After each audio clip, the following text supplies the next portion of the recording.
Winston Churchill once said, "Success is not final, failure is not fatal, it is the courage to continue that counts." This is the Producer's Lounge Podcast, the best podcast online for tips and tricks on producing great film, television, and web content. Welcome back for Season 3, Episode 12, hosted and produced by greaterandgrander.com.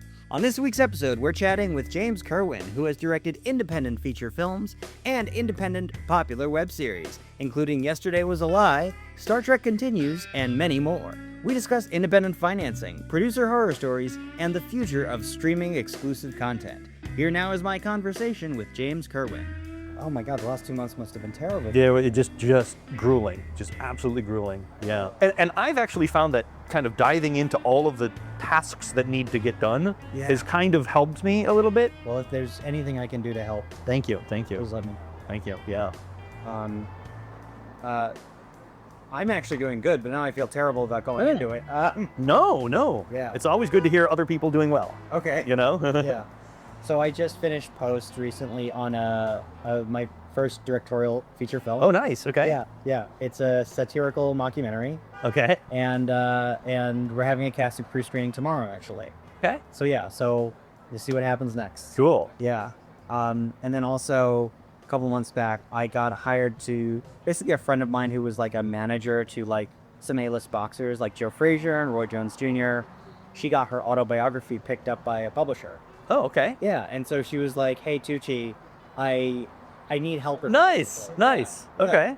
And then in addition to that, I got another book that I'm writing, and it's a nonfiction book on storytelling, and that's going to release in August. Oh, wow. Yeah. That's great, dude. Yeah. So, yeah. Keep my fingers Yeah, crossed. So yeah.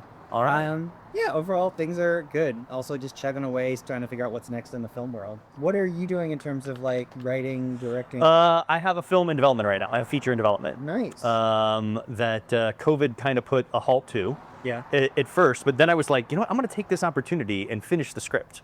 You know, and I had a draft of the script done, but I wasn't entirely happy with it. Okay. And so I kind of dove back in, and we did a Kickstarter or an Indiegogo to raise some development funds for it. Got a nice chunk of money from that. So we've been using that to develop the project, get it budgeted, start to get cast numbers attached and stuff. And we've raised a good percentage of the financing, but we haven't raised all of it. So we're still proceeding to, knock on wood, doing that. And then that will be my next project. Again, knock on wood, that will be my next project. Yeah. Nice. Yeah, because I was looking back on your IMDb, a lot of stuff, it seemed like a lot of your stuff was really bootstrapped and kind of like independently put together and fundraised. Yeah. Is that true? Or? Yeah. So the first feature I did, Yesterday Was a Lie, back in 2009. I'm going to say again, a great fucking. Oh, thank you, man. Yes. Thank you. I appreciate it. So we had originally independently raised the financing for that, but not enough to actually finish it. Oh. And so while we were working on the film, Entertainment One, which is kind of a mini studio based in Canada and New York, and they are now part of Lionsgate, but at the time they were independent. They were Koch, then Entertainment One, now Lionsgate. But so Entertainment One saw a rough cut of the project and said, we would like to buy this property and finish the film and release it. So that was partially independently funded and partially studio funded, if that makes any sense. Yes. And then that got a brief theatrical release in the very end of 2009, and then it went out on home video in 2010, and it recently, in 2019 it hit its 10th anniversary. Nice. And a small distributor called IndiePix acquired it and decided to do a re-release, a 10th anniversary re-release, and gave me the opportunity to kind of go back to the digital negative, as they call it, and remaster it in more modern codecs, and put out a Blu-ray, because E1 had not put out a Blu-ray of it, just a DVD. And people, one of the number one requests we had from fans was, I want this film on Blu-ray with all the special features and all the commentary, and so Kipley Brown, who was the star of the film, and I went in and we did a special segment with outtakes and deleted shots and deleted scenes and all sorts of other material, camera tests, the actresses' camera tests, things like that. And then we were very fortunate that IndiePix put the Blu-ray out. That's awesome. And so now it is out on IndiePix, a Blu-ray new DVD release, the remastered DVD release on IndiePix also, and iTunes and Prime and all those streaming services. So Very cool. So yeah, we were very lucky to do that. But then like since then, other stuff I've done has been independently financed. I like doing it that way because you're not, you don't have people breathing down your neck telling you what you have to do, you know? So I did a short called RUR Genesis, which was very fun, and that was all independently financed. And then I was a director on a web series called Star Trek Continues for better part of the last decade, and that was all independently financed as well. Now, the Star Trek Continues thing, doesn't that run into issues because of the IP, though? Like, how does that... No? No. Well, it would now, but at the time, CBS Paramount was producing no televised Star Trek, so they allowed other production companies to do independent Star Trek productions, provided that you weren't like profiting off of them or making off of their IP in some illicit way. But we had a great relationship with CBS Paramount. They were totally. I don't want to say they supported us because that would be crossing a line. But they allowed us. They permitted us to do this on our own terms and without any type of interference from them. And it was. You talk about lessons that people learned. Yeah. This may be a controversial thing for me to say, but a lesson I learned from doing that is that I probably shouldn't have done it. Why is that? Because taking a break from my filmmaking career to do a web series, particularly a fan web, what was a fan web? Now, it was staffed by all professionals, both in front of and behind the camera. So, but an unofficial web series based on somebody else's IP probably was not the wisest career choice, looking back. It kind of put the brakes, I feel like it kind of put the brakes on my career a little bit, and it's been a little hard to get it restarted. So, there's a lesson. There you go. And I've heard similar things like, have you heard of Freddie Wong? Freddie Wong. It sounds familiar.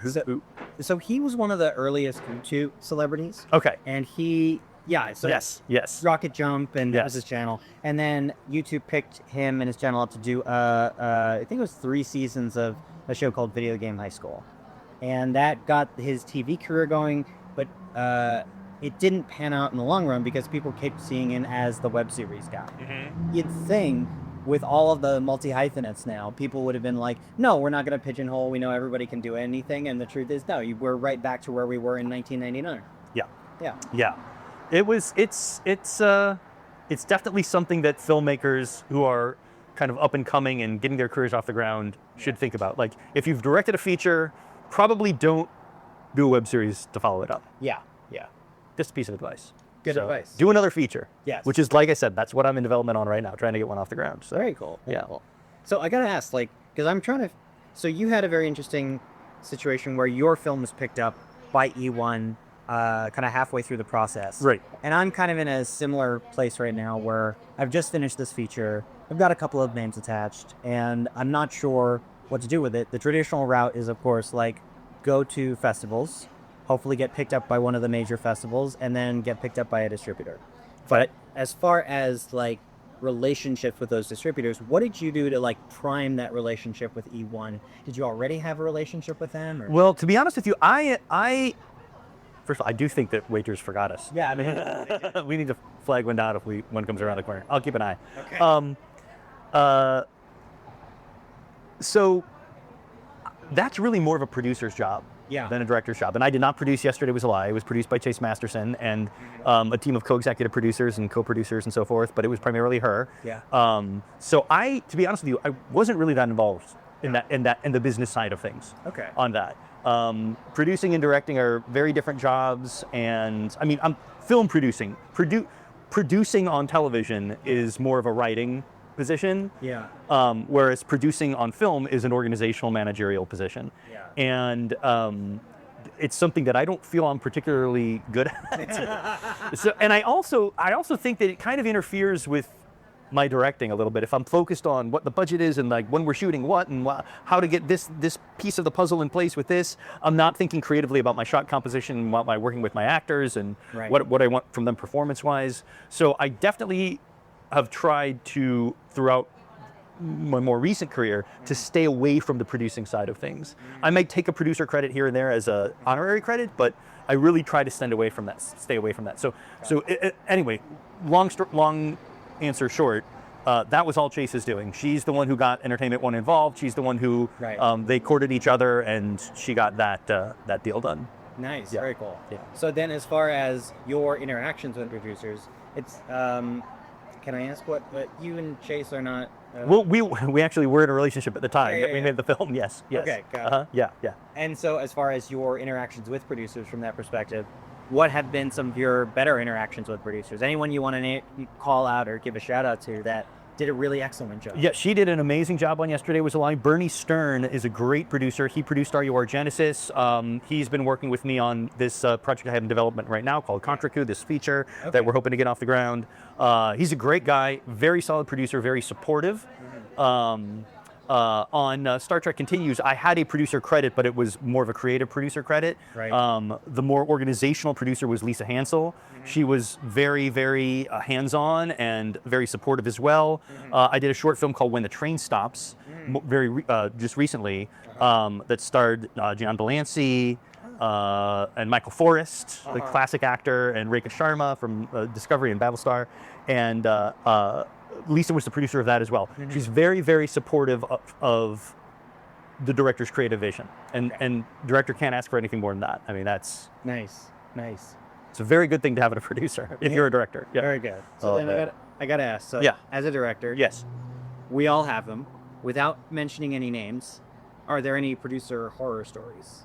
Honestly, I haven't. I've probably been lucky in that I haven't had situations like that happen. Okay. Yeah. What's yours? So there was talking to this one guy. He was I met him at a networking event, right? Okay. And he's pretty drunk. Okay. And he comes up, he starts talking to me, and he starts being very condescending. Basically talking about, oh, you're doing your little films, And I looked him up in the intervening time while I was at the event. It turned out he was producer of like House of the Undead or something of that franchise. Okay. Yeah. So, and he's just like really condescending. And then he gives me his card. And then he starts touching my legs, which is really weird. Yeah, exactly. So like, okay, well, I'm not dealing with this guy. Wow. Yeah. Wow. Yeah. I mean, I've had producers who have like made promises, I'll raise money for your film, kind of thing, and then just didn't do anything. Yeah. But I've never had any that I've actually gotten a project off the ground with and then just been like, oh shit, I should not have worked with this person. Yeah. Haven't had anything like that. No. Good. No. Yeah, because there's a lot of, I heard this one lawyer, a guy named Skylar Moore, say there's a lot of dreamers and schemers in Hollywood. Mm-hmm. So there are. Yeah. Absolutely. So be on the lookout for that. Yeah, I've just been lucky that I think I've headed those off at the pass whenever they've come up. Yeah. For me, like I kind of like noted, not going to work with you. So, yeah. Yeah. Oh, there was one other thing I saw on your IMDb that I wanted to ask you about. Mm-hmm. Yesterday Was a Lie. There was a movie version and a TV version. There's a web series of it. It was a web series. Yes. Okay. Yes. Was it repackaged? Because I know Paramount has done that. No, it was an actual web series that we did as a promotional thing for Entertainment One. Okay.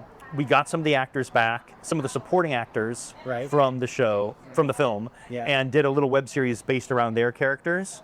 And very, very short, like 2 to 5 minute episodes maximum, just a few of them.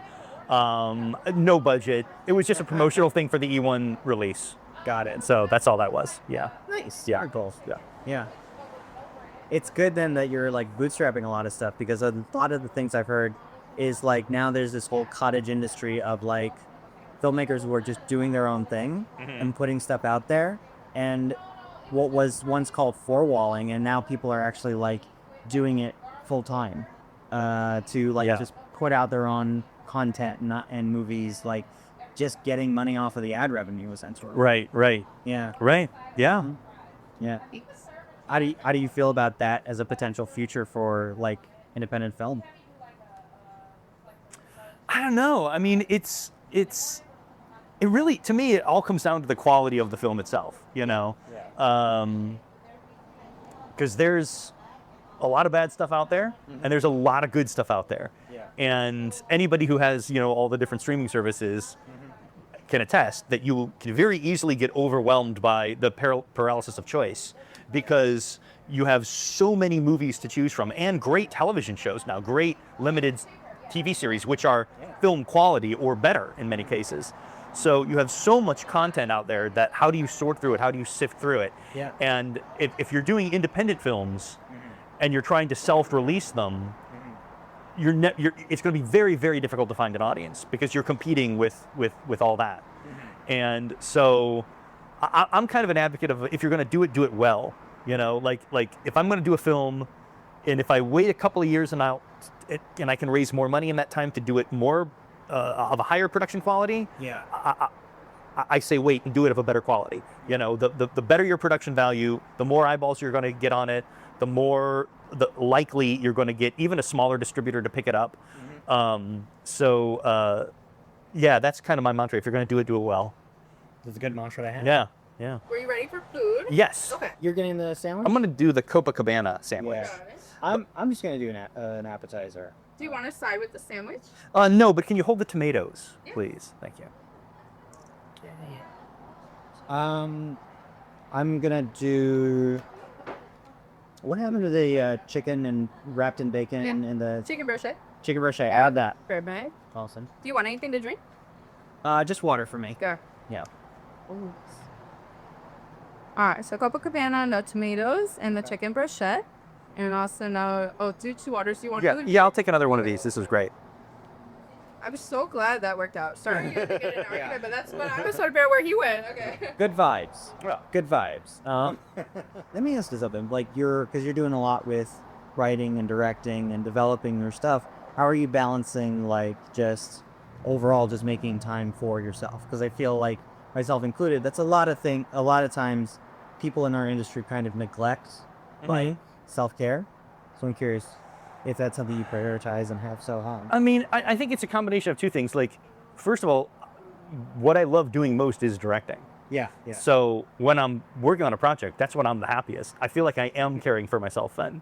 Got it. So, and that is combined with the fact that when you're doing the kind of auteur style directing thing, when you're not directing for hire, but you're kind of getting your own projects off the ground, there tends to be a lot of downtime in between things, or a lot of downtime when a project's in development, you're waiting for the producers to raise money or things like that. So I have plenty of downtime that I can, play a video game or talk to my friends on the phone or catch up on the newest TV series or something like that. Oh, thank you. Thank you very much. So yeah, but I mean, film is my passion, so I like it. It doesn't feel like work. Yeah. It's work. I mean, don't get me wrong, it is incredibly hard work, but it doesn't feel like it. Yeah. At least to me. So what kind of stuff are you looking forward to in the entertainment industry now that the strikes were over last year? We might have a strike, but not much of one regarding IATSE. What are you looking forward to in the industry in the years?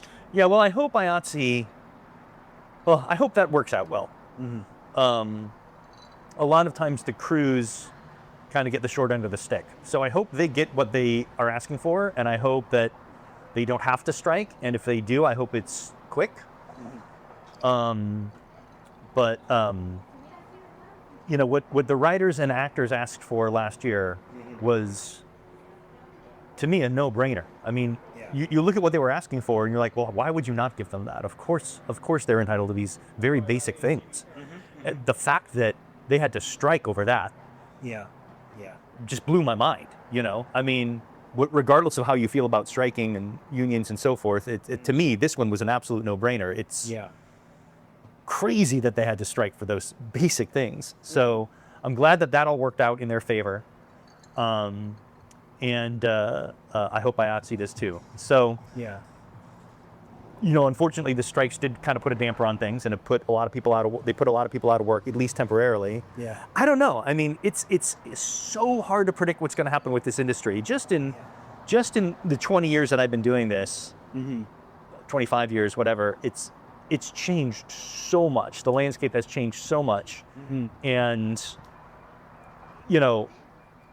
with streaming now being the primary way audiences are viewing films and television shows, as opposed to the theatrical experience followed by renting it on DVD, the way the model always was before. Yeah. That, and then you have the situation where there are streamers that are doing well, and then there are streamers like Netflix, and then there's streamers like Paramount Plus that are doing terribly. Yeah. And are probably going to fall apart. Yeah. So what's going to happen there? Are those going to consolidate? Are we just going to have a new version of cable, which is just all the streamers in one package? So I don't know. It's so hard to predict. It is bizarre too, because we're going towards like a duopoly situation. Yeah.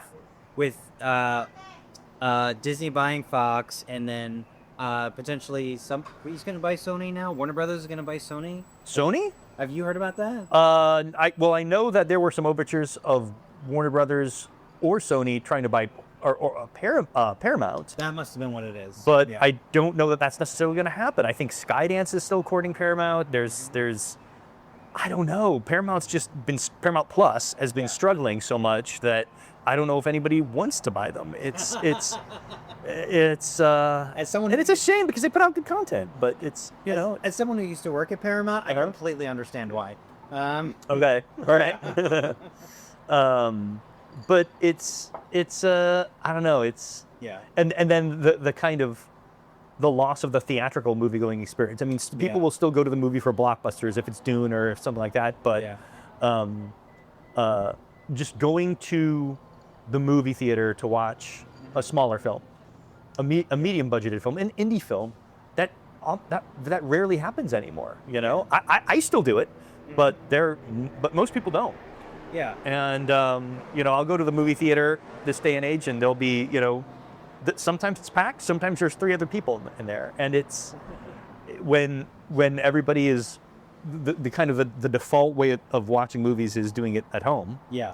That's a huge shift from where things were a few decades ago. So, and I'm sure you've seen this too. The only places really showcasing independent films in a theatrical experience are like these indie houses, like the Sunset 5 or what have you.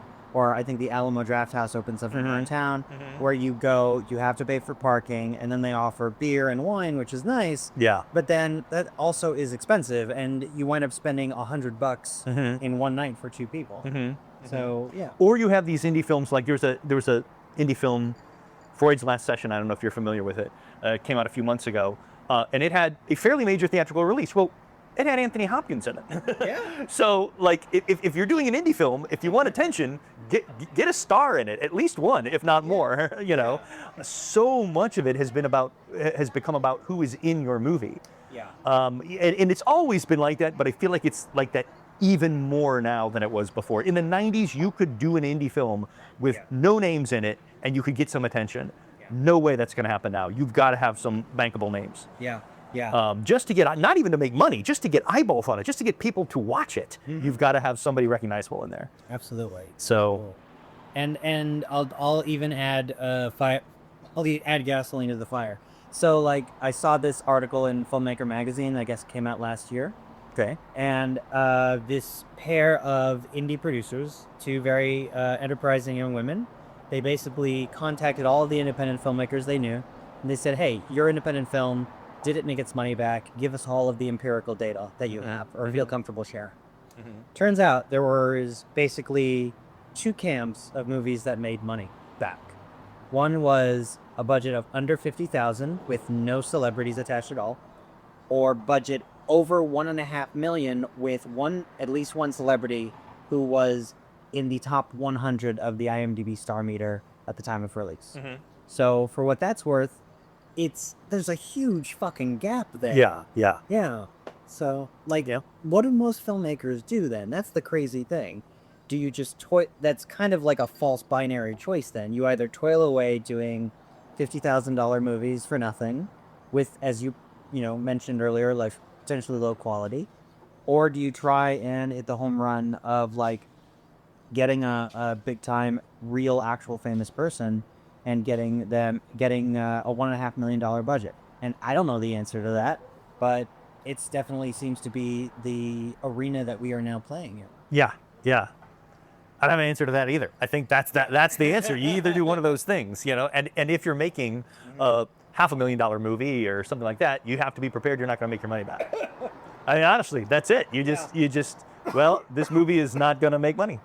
Yeah. I'm doing it for love of the art, but it's probably not going to turn a profit. I wish I could turn to a happier subject, but yeah, our industry is really fucking crazy right now. It is. Yeah. It is. I usually end these with like, if you had one piece of advice to give your younger self, what would it be? Mm-hmm. So do you have something you would tell the 25-year-old version of yourself as they go out? Oh, man, wow. Yeah.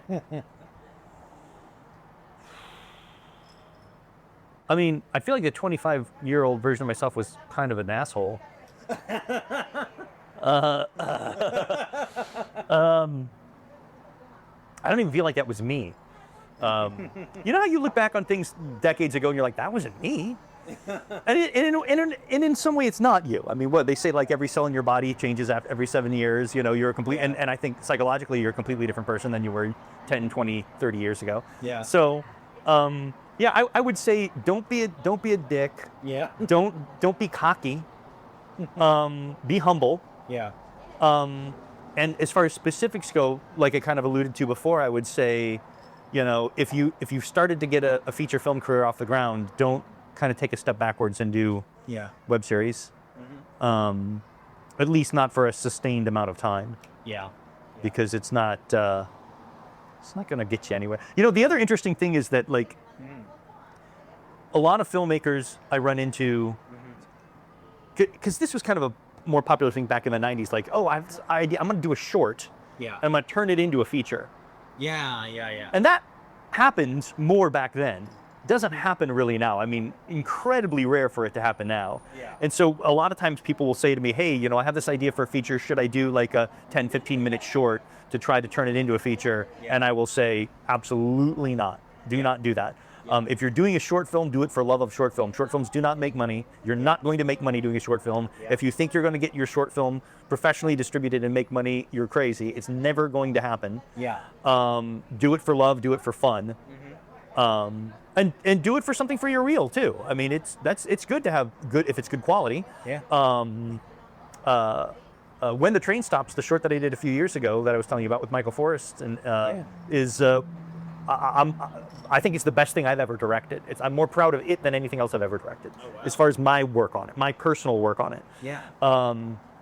So, and it has a prominent place in my reel, and it's just great. So, yeah. But you know, it's not making money. It's not selling to a distributor. And I never thought it would. And it's not being turned into a feature or anything like that. So don't make shorts thinking you're going to convert them into features. Yeah.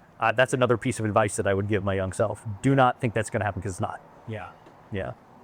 I would also add to that, like, are you familiar with the transmedia strategy of storytelling? Mm-hmm. Yeah. So like, I don't know, it's something I've been toying with, because I do have a lot of passion projects of mine, but they're like these big scope worlds. And I kind of wonder, like, does it make sense for me to invest time in doing, say, an 8-episode web series or an 8-episode podcast that's a much smaller scope, that at least I have finished something? You know? And then if it does, get 1 million views or whatever, maybe I could use that as a pitch element in my deck. But I don't know if that's something that's actually, and I'm not asking you if this is a good idea. Right. I'm kind of asking, like, I'm kind of bringing it up because, like, I think it's fun. I think it's interesting. I think one of the things we forget as filmmakers, particularly feature filmmakers, is it's important to make stuff just so we can keep that muscle sharp, you know? Yeah. Not web series. Yeah. No. Well, no. I mean, if you're doing it, then just be aware of the long term, and be aware of its potential or lack thereof. But I don't know. I feel like the transmedia thing was really big like 10 years ago. Not so much now. And I think audiences have such short attention spans now. Yeah. It's going to be, if you expect an audience to watch a movie and then go home and watch a web series about those things, or like surf the internet, and like I remember when in 2005 when when Doctor Who came back as a television series after being yeah. off the air for quite a while, they leaned hard into the transmedia stuff. Like there was websites that like you could go on deep dives on websites, and every website that appeared in the show, a fictional website of that actually was made. Yeah, yeah. And you could go and you could like deep dive into things about these different characters we're doing and like all sorts of offs. And I feel like today people don't have time for that. No, or at least they think they don't have time for that. They don't have the attention span for that, I should say. Yeah. They're not going to do that. So creating like this vast world that crosses web and television and film and video games and comic books and TikToks. It's I don't know that that's going to find a huge audience unless it's a pre-existing, very, very beloved property. Yeah. You know, that people are willing to spend a lot of time on. And that is Season 3, Episode 12 of the Producers Lounge podcast. Thank you to my guest, James Kerwin, for joining us. You can find out more about him by checking out the show notes and subscribing to our YouTube channel at Greater Grander. Our intro and outro music today was Ophelia's Blues by Audionautics. Episode still image is provided by James Kerwin. We'd love to hear from you, and you can check out this week's accompanying article on greaterandgrander.com entitled 8 Questions Every Writer and Advocate Should Ask a Producer Before Signing. Link in the show notes. You can stay up to date by following us on YouTube and social media at the handle Greater Grander, all one word. Make sure to subscribe on YouTube wherever fine podcasts are found. And also, if you like what we do, share this podcast with a group who you think will enjoy it. Join us next week for more cocktails and questions. And until then, keep producing dreams.